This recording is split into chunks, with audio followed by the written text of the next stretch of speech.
ನೀವು ಮಾಡ್ತಿರುವಂತಹ ಬೆಲೆ ಏರಿಕೆ ಜನ ವಿರೋಧಿ ಆಗಿದೆ. ಈ ರಾಜ್ಯದ ಆರ್ಥಿಕ ವ್ಯವಸ್ಥೆ ನಿರ್ನಾಮ ಮಾಡುವಂತದ್ದಾಗ್ತಿದೆ. ಯಾವುದೋ ಒಳ್ಳೆ ಕೆಲಸಗಳು ಈ ರಾಜ್ಯ ಸರ್ಕಾರದಿಂದ ಆಗ್ತಿಲ್ಲ. ಏನೇ ಆದ್ರೂ ಬರೀ ಭ್ರಷ್ಟಾಚಾರದಲ್ಲಿ ತೊಡಗಿದ್ದಾರೆ. ಪ್ರಗತಿ ಪರವಾಗಿರೋ ಈ ರಾಜ್ಯವನ್ನ ನಿರ್ನಾಮ ಮಾಡಿ ಅಧೋಗತಿಗೆ ಕೊಂಡೊಯ್ಯುವಂತ ಕೆಲಸವನ್ನ ಇವತ್ತು ಈ ಕಾಂಗ್ರೆಸ್ ಸರ್ಕಾರ ಮಾಡ್ತಿದ್ದಾರೆ ಅನ್ನುವಂಥದ್ದು. ಸರ್ಕಾರದ ವಿರುದ್ಧ ಅಹೋರಾತ್ರಿ ಪ್ರತಿಭಟನೆಯನ್ನು ಕೂಡ ಹಮ್ಮಿಕೊಂಡಿರುವಂತದ್ದು ಬಿಜೆಪಿ ಇವತ್ತು 2ನೇ ದಿನಕ್ಕೆ ಕಾಲಿಟ್ಟಿದೆ. ಈ ಬಗ್ಗೆ ಮಾತನಾಡಲಿಕ್ಕೆ ಮಾಜಿ ಡಿಸಿಎಂ ಅಶ್ವಥ್ ನಾರಾಯಣ ಅವರು ನಮ್ಮೊಂದಿಗಿದ್ದಾರೆ. ಅಂದ್ರೆ ಏನೋ ಸಿಎಂ ಅವರ ಮನೆ ವಿಧಾನಸೌಧಕ್ಕೆ ಮುತ್ತಿಗೆ ಹಾಕಲಿಕ್ಕೆ ಪ್ರಯತ್ನ ಪಟ್ಟಿರುವಂತದ್ದು. ಅವ್ರನ್ನೇ ನಾನೀಗ ಮಾತಾಡುತ್ತಾ ಹೋಗ್ತೇನೆ. ಸರ್, 2ನೇ ದಿನಕ್ಕೆ ಕಾಲಿಟ್ಟಿದೆ ಅಹೋರಾತ್ರಿ ಧರಣಿ, ಏನ್ ಹೇಳ್ತೀರಾ?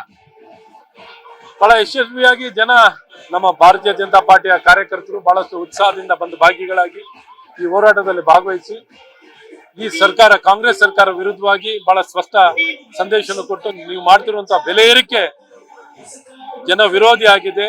ಇಡೀ ರಾಜ್ಯದ ಆರ್ಥಿಕ ವ್ಯವಸ್ಥೆ ನಿರ್ನಾಮ ಮಾಡುವಂತದ್ದಾಗ್ತಿದೆ. ಬಡವರು ರಕ್ತ ಸುರಿಸಿ ಸಂಪಾದನೆ ಮಾಡಿದಂತ ಹಣವನ್ನ ಇವತ್ತು ತೆರಿಗೆಯ ಮೂಲಕ ಪಡ್ಕೊಂಡು ಯಾವುದೋ ಒಳ್ಳೆ ಕೆಲಸಗಳು ಈ ರಾಜ್ಯ ಸರ್ಕಾರದಿಂದ ಆಗ್ತಿಲ್ಲ. ಏನೇ ಆದ್ರೂ ಬರೀ ಭ್ರಷ್ಟಾಚಾರದಲ್ಲಿ ತೊಡಗಿದ್ದಾರೆ. ಹಾಗಾಗಿ ಸದ್ಬಳಕೆ ಆಗ್ತಿಲ್ಲ, ದುರ್ಬಳಕೆ ಆಗ್ತಿದೆ ಅನ್ನುವಂತ ನೋವು ಇಡೀ ರಾಜ್ಯದ ಜನತೆಯಲ್ಲಿದೆ. ಹಾಗಾಗಿ ಬಹಳ ಪ್ರಬಲವಾಗಿ ನಮ್ಮ ಭಾರತೀಯ ಜನತಾ ಪಾರ್ಟಿಯ ಕಾರ್ಯಕರ್ತರು ಎಲ್ಲ ನಾಯಕರ ಒಟ್ಟಿಗೆ ಸೇರಿ ಈ ಸರ್ಕಾರಕ್ಕೆ ಸ್ಪಷ್ಟ ಸಂದೇಶವನ್ನ ಇವತ್ತು ಅಹೋರಾತ್ರಿ ಹೋರಾಟದ ಮೂಲಕ ಸ್ಪಷ್ಟ ಸಂದೇಶವನ್ನು ಕೊಟ್ಟಿದ್ದಾರೆ. ನೀವು ಅಹೋರಾತ್ರಿ ಧರಣಿ ಮಾಡ್ತಾ ಇದ್ದೀರಾ, ಆದ್ರೆ ಕಾಂಗ್ರೆಸ್ನ ಸಚಿವೆ ಲಕ್ಷ್ಮೀ ಹೆಬ್ಬಾಳ್ಕರ್ ಅವರು ಕೇಂದ್ರ ಸರ್ಕಾರದವರು ಬೆಲೆ ಏರಿಕೆ ಮಾಡಿದಾರೆ ಅಂತ ಹೇಳಿ ಹೇಳ್ತಿದ್ದಾರೆ. ಎಲ್ಲ ಒಂದ್ ಕಡೆ ಸಮರ್ಥನೆ ಮಾಡ್ಕೊಳ್ತಿದಾರ ಅಂತ? ಮಾಡಿರೋದು ರಾಜ್ಯ ಸರ್ಕಾರ, ಅಧಿಸೂಚನೆ ಹೊರಡಿಸಿರೋದು ರಾಜ್ಯ ಸರ್ಕಾರ. ರಾಜ್ಯ ಸರ್ಕಾರ ಹೊರಡಿಸಿದೆ, ಪಾಪ ಅವ್ರಿಗೆ ಗೊತ್ತಿಲ್ವೇನೋ, ಅವ್ರಿಗೆ ಅಧಿಸೂಚನೆಯನ್ನು ನೋಡಿಲ್ವೇನೋ. ರಾಜ್ಯ ಸರ್ಕಾರ ಏರ್ಸಿರೋದು ಅವ್ರಿಗೆ ಗೊತ್ತೇ ಇಲ್ಲ ನೋಡಿ. ಹಾಗಾಗಿ ಮಂತ್ರಿಗಳು ನೋಡ್ಕೋಬೇಕು. ಏನೀಗ ಮುಂಚೆ 3.5 ರೂಪಾಯಿ ಹೆಚ್ಚಿಸಿದ್ರು, ಈಗ 2 ರೂಪಾಯಿ ಹೆಚ್ಚಿಸಿದ್ದಾರೆ. ಪೆಟ್ರೋಲ್ದು ಕಳೆದ ಬಾರಿ 3 ರೂಪಾಯಿ ಹೆಚ್ಚಿಸಿದ್ರು. ಈ ರೀತಿ ಹೆಚ್ಚಿಸುವಂಥದ್ದು. ಕರೆಂಟ್ ಬಿಲ್ ಅನ್ನ 100% ಹೆಚ್ಚಿಸ್ತಾ ಇದ್ದಾರೆ. 100% ಗಿಂತ ಹೆಚ್ಚಾಗಿದೆ. ಸರ್ಕಾರ ಬಂದಾಗಿಂದನೂ ಇದು 2ನೇ ಬಾರಿ. ಮುಂದಿನ ವರ್ಷನೂ ಹೆಚ್ಚಿಸ್ತಾ ಇದ್ದಾರೆ, ಅದ್ರ ಮುಂದಿನ ವರ್ಷನೂ ಹೆಚ್ಚಿಸ್ತಾ ಇದ್ದಾರೆ. ಈಗ ಹೆಚ್ಚಿಸ್ತಾ ಹೋದ್ರೆ ಯಾವ ಕೈಗಾರಿಕೆಗಳು ಈ ರಾಜ್ಯದಲ್ಲಿ ಇರ್ಲಿಕ್ಕೆ ಸಾಧ್ಯವಾಗುತ್ತೆ? ಹೇಗೆ ಉದ್ಯೋಗಗಳನ್ನ ನಿರ್ಮಾಣ ಮಾಡ್ಲಿಕ್ಕೆ ಸಾಧ್ಯವಾಗುತ್ತೆ? ಉದ್ಯೋಗ ನಿರ್ಮಾಣ ಮಾಡ್ಲಿಕ್ಕೆ ಸಾಧ್ಯವಾಗುತ್ತಾ? ಎಲ್ಲ ನಿರುದ್ಯೋಗಿ ಮಾಡದಂತ ಆಗುತ್ತೆ. ಯಾರಿಗೂ ಉದ್ಯೋಗ ಸಿಗಲ್ಲ.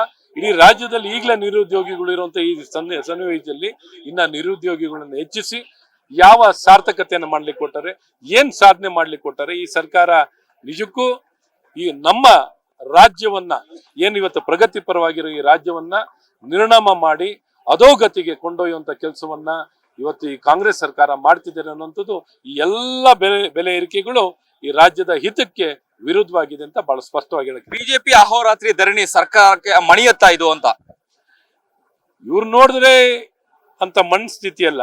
ಆದರೆ ನಮ್ಮ ಹೋರಾಟ ಸತತವಾಗಿ ನಡಿಬೇಕು. ಅವ್ರ ಅಧಿಕಾರಕ್ಕೆ ಬಂದ ದಿನದಿಂದಲೂ ಸತತವಾಗಿ ಒಂದಲ್ಲ ಒಂದು ಹೋರಾಟ ನಮ್ಮ ಸಮಾಜ ಮತ್ತು ಕಾರ್ಯಕರ್ತರು ಹೋರಾಟ ಮಾಡ್ತಾನೆ ಇದ್ದಾರೆ. ಈ ಹೋರಾಟ ನಡೆಸ್ತಾ ಕೆಲವೊಂದಿಷ್ಟಕ್ಕೆ ಮಣಿದಿದ್ದಾರೆ, ಹೆಚ್ಚಿನದಕ್ಕೆ ಮಣಿದಿಲ್ಲ.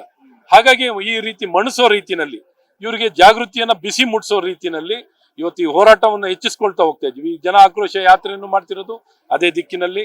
ಈ ಸರ್ಕಾರ ಮಣಿಸೋ ರೀತಿನಲ್ಲಿ ನಾವು ಮಣಿಸ್ಬೇಕು ಅನ್ನುವಂತ ಸ್ಪಷ್ಟ ಉದ್ದೇಶ ಇಟ್ಕೊಂಡು ಈ ಹೋರಾಟವನ್ನ ಮಾಡ್ತಾ ಇದ್ದೀವಿ. ನಮಗೆ ಯಶಸ್ಸು ಸಿಕ್ಕೇ ಸಿಗುತ್ತೆ ಅನ್ನುವಂತ ವಿಶ್ವಾಸ ಇದೆ. 2ನೇ ದಿನ ಮಳೆನೂ ಕೂಡ ಲೆಕ್ಕಿಸದೆ ಏನು ಕಾರ್ಯಕರ್ತರು ಭಾಗಿಯಾಗಿರುವಂತದ್ದು, ಎಷ್ಟು ರೀತಿಯ ಯಶಸ್ವಿ ಆಯ್ತು ಅಂತ ಹೇಳಿ ಒಂದು ಅಹೋರಾತ್ರಿ ಧರಣಿ? ಖಂಡಿತ ಈ ಹೋರಾಟ ಮಾಡಬೇಕು ಅನ್ನೋಂತ ಸ್ಪಷ್ಟ ನಿಶ್ಚಲ ಅಚಲ ನಿಲುವನ್ನ ತಗೊಂಡು ಇವತ್ತೆಲ್ಲ ಕಾರ್ಯಕರ್ತರು ಈ ಹೋರಾಟದಲ್ಲಿ ಭಾಗಿಗಳಾಗಿ ಈ ಹೋರಾಟವನ್ನು ಯಶಸ್ವಿಯಾಗಿ ಮಾಡಿದ್ದಾರೆ. ಹಾಗಾಗಿ ಎಲ್ಲ ಒಂದ್ ಕಡೆ ಸರ್ಕಾರ ಮಾಡಿದನ್ನೆಲ್ಲ ನಾವು ಸಹಿಸ್ಕೊಳ್ತಾ ಹೋಗಕಾಲ ಜನರ ನೆರವಿಗೆ ರಕ್ಷಣೆಗೆ ಬರಬೇಕು ಅಂತ ಸ್ಪಷ್ಟ ಉದ್ದೇಶದಿಂದ ಈ ಹೋರಾಟ ಮಾಡ್ತಾ ಇದ್ದೀವಿ. ಇದಿಷ್ಟು ಮಾಜಿ ಡಿಸಿಎಂ ಅಶ್ವಥ್ ನಾರಾಯಣ ಅವರ ಮಾತಾಗಿತ್ತು. ಕ್ಯಾಮರಾ ಪರ್ಸನ್ ಕಾರ್ತಿಕ್ ಜೊತೆ ಅಭಿಜಿತ್ ಗಣೇಶ್, ಕರ್ನಾಟಕ ಟಿವಿ, ಬೆಂಗಳೂರು.